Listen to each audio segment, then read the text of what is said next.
ब्रेकनंतर एक महत्त्वाची बातमी समोर येते मुंबईतून। मुंबईमध्ये झाडं कोसळून 3 जणांचा मृत्यू झालाय। यानंतर पालिकेने काँक्रिटीकरणासंदर्भात ॲक्शन प्लॅन तयार केला, मात्र हा प्लॅन कागदावरच आहे। कारण महापौर रितू तावडे यांच्या बंगल्यासमोर नियम धाब्यावर बसवण्यात आले। महापौरांच्या बंगल्याबाहेर 1 मीटर परीघ सोडून काँक्रिटीकरण असताना इथे थेट झाडांच्या खोडावरती काँक्रिटीकरण करण्यात आले। आणि त्यामुळे पुन्हा एकदा नियमांची पायमल्ली ही मुंबईसारख्या ठिकाणी पाहायला मिळते। महापौरांच्या बंगल्याबाहेरच हे नियम जे आहेत ते पायदळी तुडवले जात आहेत। एकीकडे काँक्रिटीकरणाचा नियम आहे तोच समोर आलेला होता की अशा पद्धतीने झाडं कोसळण्यामागे त्यांच्या मुळापाशी ओतलेलं काँक्रीट आहे आणि त्यातच पुन्हा एकदा असेच प्रकार घडत आहेत। याचा आढावा घेतलेला आहे आमचे प्रतिनिधी ऋतिक गणकवार यांनी। बंगल्याच्या बाहेरील झाडांचा श्वास गुदमरतोय। काही झाडं तर अक्षरशः त्यांची शेवटची घटिका घेत आहेत।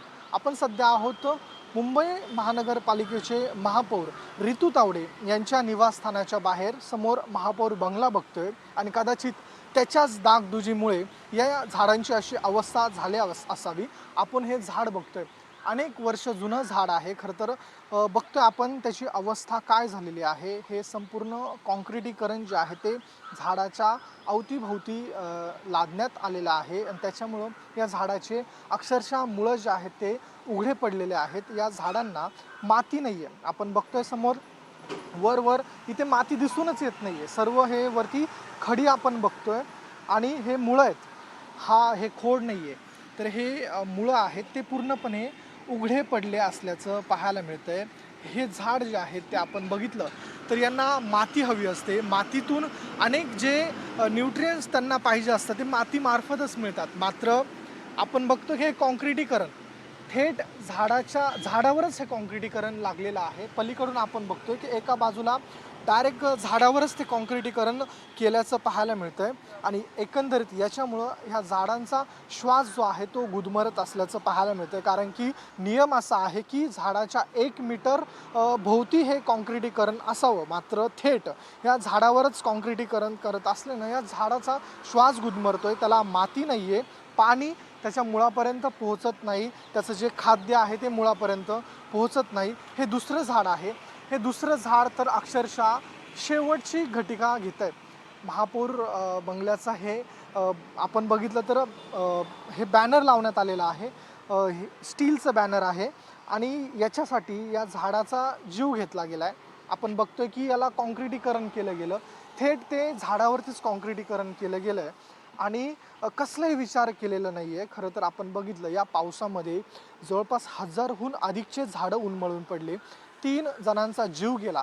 त्यानंतर ज्यावेळेस 3 जण मृत्यू पावले त्यानंतर महापालिकेला जाग आली आणि आपण बघितलं तर त्यानंतर फक्त कागदावरती हालचाली झालेल्या आहेत। त्यानंतर काही उपाययोजना झाल्याचं पाहायला मिळत नाही। हे झाड बघा अक्षरशः सडलंय आतून। याच्या मागचं कारण पर्यावरण तज्ज्ञ सांगतात की झाडाभोवती ज्यावेळेस काँक्रिटीकरण येतं या अशा प्रकारे हे खिळे ठोकले जातात, हे पत्रे ठोकले जातात, काँक्रिटीकरण केलं जातं। यामुळं झाडांना श्वास मिळत नाही, झाडांना माती मिळत नाही, उरत नाही झाडांना माती। या झाडाला अक्षरशः माती नाहीच आहे।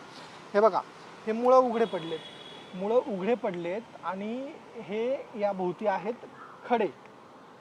मग याच्यात श्वास जाईल कुठून, या झाडांना पाणी पोहोचेल कुठून? आणि याच्यामुळे हे झाड जे आहे ते आता सडल्याचं पाहायला मिळतं। हे दुसरं झाड दाखवलं, या लाईनीत आपण बघितलं तर सर्व झाडांची स्थिती अशी आहे। 3 जणांचा मृत्यू झाला, त्यानंतर पालिका ॲक्शन मोडवरती आली, पण कुठं तर फक्त कागदावरती। आणि आपण समोर बघतोय एवढं महाकाय झाड आहे, मात्र याची देखील काळजी या ठिकाणी नाही आहे। आपण दुसरं तिसरं नाही तर महापौर बंगल्यांच्या समोरच्या झाडांची ही रियालिटी बघतोय। एवढं मोठं झाड आहे, एवढं सुंदर झाड आहे, मात्र आपण बघितलं तर याचे मुळं जे आहेत ते उघडे पडलेले आहेत, काँक्रिटीकरण त्याच्या भोवती आहे आणि हे झाडं या पावसाळ्यात नाही किंवा पुढच्या पावसाळ्यात नाही किंवा त्याच्या पुढच्या पावसाळ्यात नाही, मात्र कधीतरी एकदा जे आहेत ते पडणार असल्याचं पाहायला मिळतंय। यातले हे लाईनीत सर्व झाडांची स्थिती हीच आहे।